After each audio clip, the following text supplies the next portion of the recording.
सब सुख लहे तुम्हारी शरणा, तुम रक्षक काहू को डरना।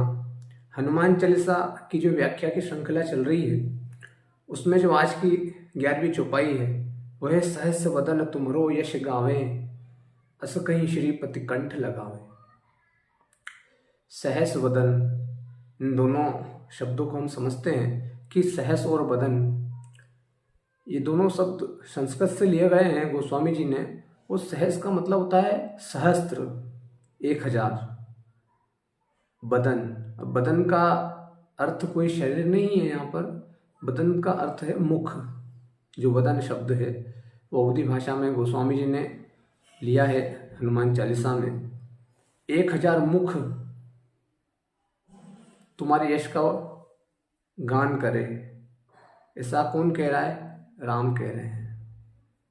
सहस वदन तुमरो यश गावे, अस कहीं श्रीपति। श्रीपति, अब श्रीपति जो शब्द है वो है, उसका अर्थ होता है समस्त ऐश्वर्यों के स्वामी, समस्त सुख समृद्धियों के स्वामी कहा गया है भगवान राम को। गोस्वामी जी ने श्रीपति कहा है श्री राम को कि 1000 मुख। अब 1000 मुख कौन से हैं इसको भी थोड़ा समझ ले। साधारण अर्थों में तो ये लगा कि 1000 मुख मतलब 1000 लोग हनुमान जी के चरित्र का गुणगान करें, लेकिन अगर 1000 मुख साधारण मनुष्य अगर हनुमान जी को चरित्र को गाएगा तो उसमें उसी का तो होना छुपा होगा। तो जो 1000 बाकी 1000 मुख किसके हैं? शेषनाग के, भगवान शेषनाग के। देखिए क्या वरदान दिया है भगवान राम ने हनुमान जी को कि स्वयं शेषनाग तुम्हारे यश का गुणगान करे, और ऐसा कहकर हनुमान जी को अपने हृदय से लगा लिया। और आगे क्या जोड़ रहे उसमें? सनकादिक ब्रह्मादि मुनीसा।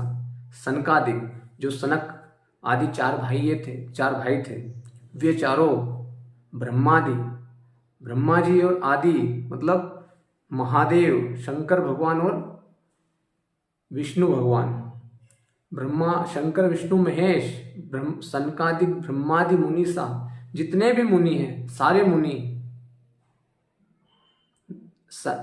सनकादिक ब्रह्मादि मुनीसा, नारद, शारद, शारद का मतलब है माँ शारदा, माँ सरस्वती, नारद शारद सहित अहिंसा। अब अहिंसा का मतलब वही भगवान शेषनाग। ठीक है, क्या कौन कौन भगवान हनुमान जी महाराज के यश को कौन गाए? क्या कह रहे हैं भगवान राम, कैसे कैसे वरदान दिए हैं हनुमान जी को कि जितने भी ये दिव्य पात्र हैं वे सब तुम्हारे यश का गुणगान करें। और भी जोड़ा है, सनकादिक ब्रह्मादि मुनीसा, नारद सारस सहित ऐसा, यम यमराज, कुबेर समस्त संपत्तियों के स्वामी कुबेर, यम कुबेर दिग्पाल, जितने भी चारों दिशाओं के राजा है दिग्पाल, यम कुबेर दिग्पाल यहाँ थे, ये जितने भी हैं ये तुम्हारे यश का वर्णन गाएं लेकिन गा नहीं सकते।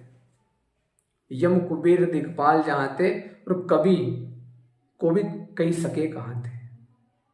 अब इतने सब मिलकर भी तुम्हारे यश का गान नहीं गा सकते तो ये कवि किस गिनती में है? कवि को भी कितना कहें, कवि कोविद कहे कहाँ से? नहीं कह सकते, नहीं कह सकते। हनुमान जी के चरित्र का जो वर्णन है भगवान राम कह रहे कि कोई गा ही नहीं सकता। इतने गाएंगे लेकिन गा नहीं सकते, ये भी कह रहे साथ।